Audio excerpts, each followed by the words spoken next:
Bonjour, dans cette vidéo, je vais vous expliquer le processus psychologique qui explique pourquoi l'on souffre et qui explique aussi pourquoi un jour, peut-être, on cesse d'être heureux. Bien sûr, quand cette souffrance ne relève pas d'une maladie mentale ou ne relève pas de la psychiatrie. Vous verrez, il y a 4 choses très importantes à bien comprendre. Mais avant de commencer, je voudrais vous dire que j'aime encourager les gens qui passent à l'action et qui passent à l'action sur le thème « Je veux essayer d'aller mieux ». Alors, pour vous récompenser, je vais vous envoyer un email avec le lien de cette vidéo pour que vous puissiez la retrouver facilement et aussi avec un outil que j'adore utiliser et j'espère qu'il vous sera vous aussi utile. C'est mon kit d'auto-assistance pour dépasser ces résistances intérieures. Moi-même, je m'en sers très régulièrement pour transformer mes mécanismes de défense en opportunités. C'est un outil tellement puissant que d'habitude, je l'inclus dans mes offres payantes. Mais vous avez de la chance, aujourd'hui, c'est cadeau. Alors, allez récupérer ce cadeau dans votre email.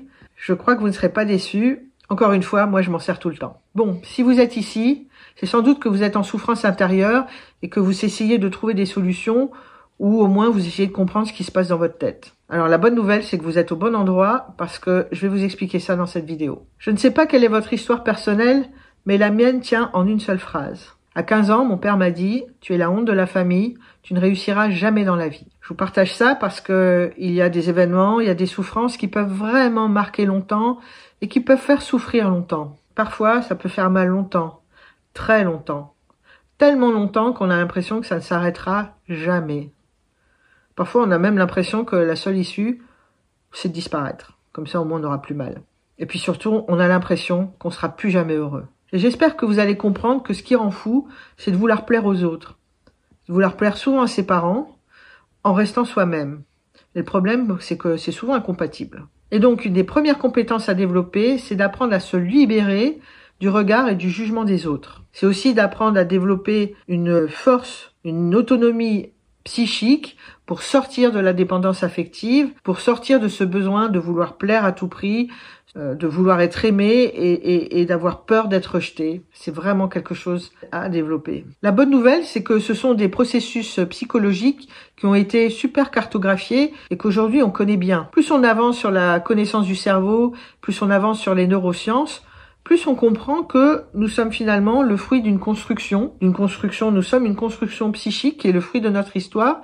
Mais la bonne nouvelle, c'est que nous pouvons apprendre à déconstruire cette construction, un peu comme des Legos, pour construire quelque chose de différent, quelque chose qui nous ressemble beaucoup plus et dans lequel on va avoir des résultats différents et surtout un quotidien différent, une vie différente qui nous convient. Ce sont des compétences et des connaissances à développer, car oui, la bonne nouvelle, c'est que tout cela, ça s'apprend en fait. Personnellement, je déteste le jargon psy. Vous savez, ce genre de discours où on comprend strictement rien. Et moi, j'aime expliquer les choses simplement, souvent avec des images. J'aime bien utiliser l'image de la chenille et du papillon. Alors moi, je suis sûre que si on pouvait interroger une chenille qui est en train de se transformer en papillon, je suis sûre que si on pouvait l'interviewer, elle dirait « Je suis tellement en souffrance, je suis en train de mourir, toute cette souffrance n'a aucun sens, sortez-moi de là, j'en peux plus ». Et pourtant, cette même chenille est en train de se transformer en papillon magnifique qui va bientôt voler de ses propres ailes et goûter à une vie tellement différente, tellement plus libre, une vie qui a tellement rien à voir avec la vie de la chenille. Le problème de la chenille, c'est qu'elle ne comprend strictement rien à ce qu'elle est en train de vivre. Bien évidemment, elle sait pas qu'après ce sera mieux. Alors j'ai une drôle de nouvelle pour vous. Vous êtes sans doute une chenille en train de devenir papillon. Alors dans cette vidéo, je vais vous expliquer pourquoi c'est si souffrant. Vous allez voir, tout va s'éclairer. Vous allez tout comprendre. D'ailleurs, c'est justement pour expliquer tout un tas de choses qui, de mon point de vue, devraient nous être enseignées à l'école, que j'ai créé un programme en ligne qui s'appelle Cap sur ma liberté. C'est un programme de psychopédagogie qui va vous expliquer plein de choses sur vous-même. Et puis, il y aura aussi des accompagnements en Zoom live pour ceux qui veulent aller plus loin.